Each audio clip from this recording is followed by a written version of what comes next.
Traveler, Paimon. I suppose your story is ready. Yep. How about you? No need. I am also ready. Paimon calls dibs. Paimon! Please, go ahead. Okay, here goes. Once upon a time, there was an evil researcher who went into the mountains and did a crazy experiment on whopper flowers to transform their appearance. After a lot of pain and suffering, the whopper flowers finally took on a human form. Then they stood by the side of the mountain to wait for unsuspecting bypassers. To whoever spoke to them, they would ask some questions such as, "Who am I? Who are you?"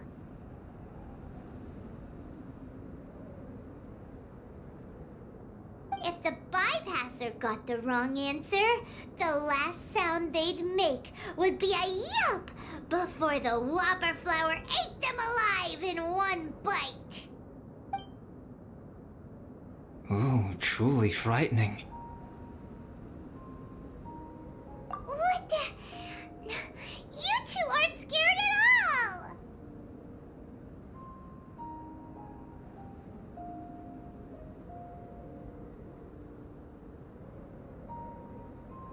Don't go nitpicking, okay? If you didn't like the story, go write your own!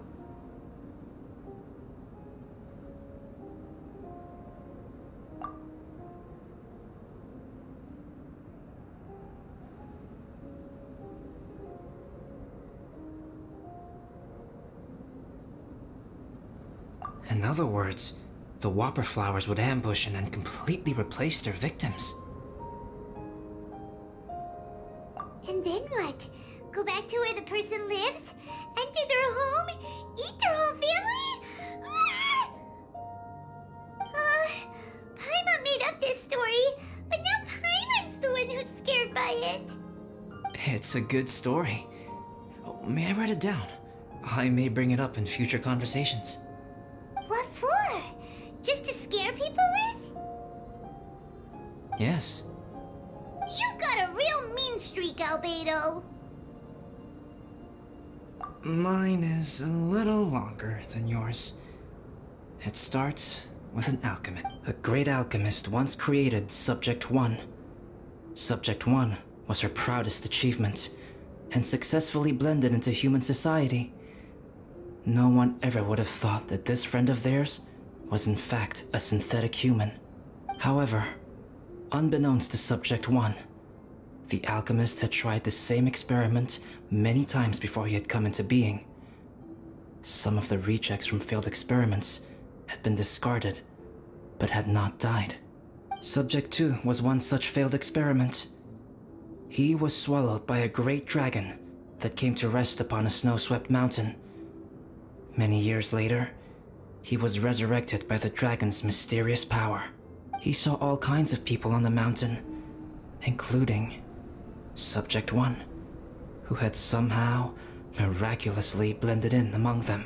Never in Subject 2's wildest imagination had he thought it possible for experimental life forms such as they to deceive everyone so successfully. He saw the way humans accepted Subject 1 as a friend, witnessed their affection as they addressed him by name. This was what Subject 2 wanted. Now, all that Subject 2 desired was to replace Subject 1 and take the joy of his existence for himself. This is giving Paimon the chills. So scary. Subject 2 began to unfold his plan. He stole Subject 1's books and notes and studied all that Subject 1 had learned from the alchemist. Subject 2 was highly intelligent, and he learned. He changed his face into an exact replica of Subject 1's face. Then, he found a plant with mimicry capabilities and transformed it using dragon blood and alchemy.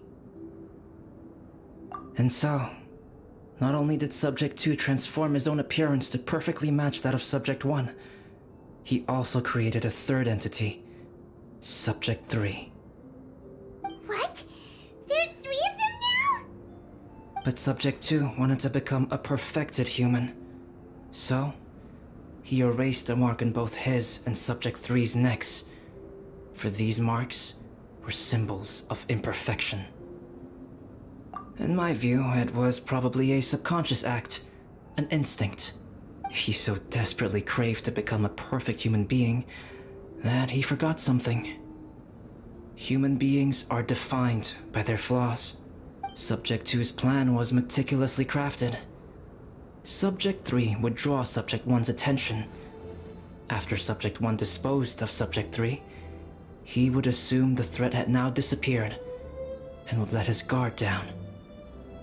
The next moment that Subject 1 was alone, Subject 2 would make his move. He would eliminate Subject 1 and become the only one remaining. He would secretly replace the Subject 1 of everyone's memories and inherit his identity, residence, clothing, sword, name, and friends. People would have no idea that the individual they knew had become somebody else from one day to the next.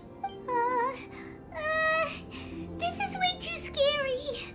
Paimon's never gonna be able to trust anyone again.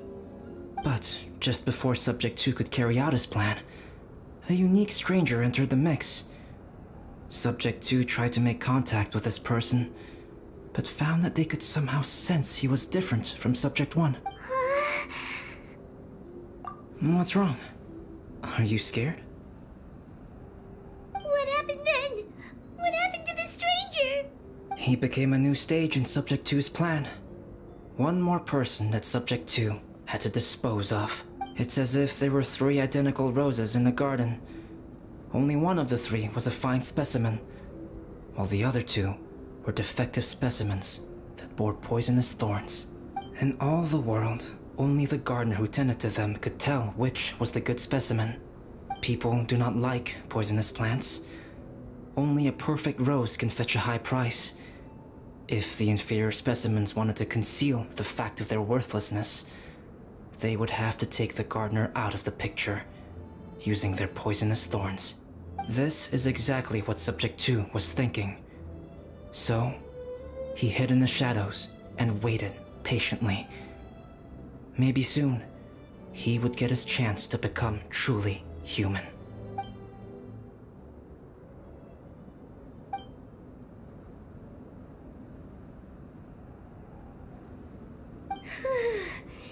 That was intense!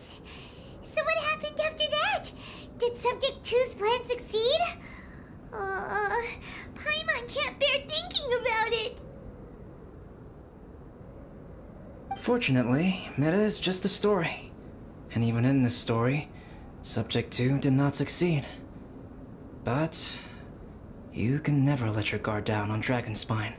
Monsters mutated with Durin's power and blood are also creatures of Rhine-Daughter, just like me. You must beware of all such creatures. I'm glad to hear that. It's okay. I know what I am. You and I are both different, so there is no need for me to hide the truth from you. The only thing is that sometimes, when I think about how mighty the power of alchemy is, I feel so small. As beings who set foot in this world, how arrogant are we in desiring to control our destiny? Is creation an arrogant act, traveler? If not, why do we call the ones that created us and control us gods? If it is, then what qualifies us to call ourselves creators? How far must we take our reverence and respect, and what purpose does it serve? Nothing special, but whenever I think about it, I feel a twinge of grief. Poor Albedo. Hello? Traveler, are you here? Hey, is that Amber? Thought we might find you here.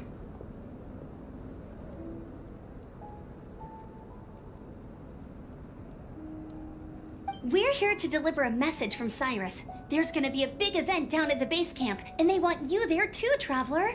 Winter camp is nearing its end. Apparently, even provisional instructors are required to attend. Looks like we need to go, Albedo. Bye for now. Then I won't keep you. I have some things to attend to here, so forgive me for not seeing you down. Don't worry about it. There have been no issues getting up and down the mountain recently. Is everyone ready? Let's not keep them waiting.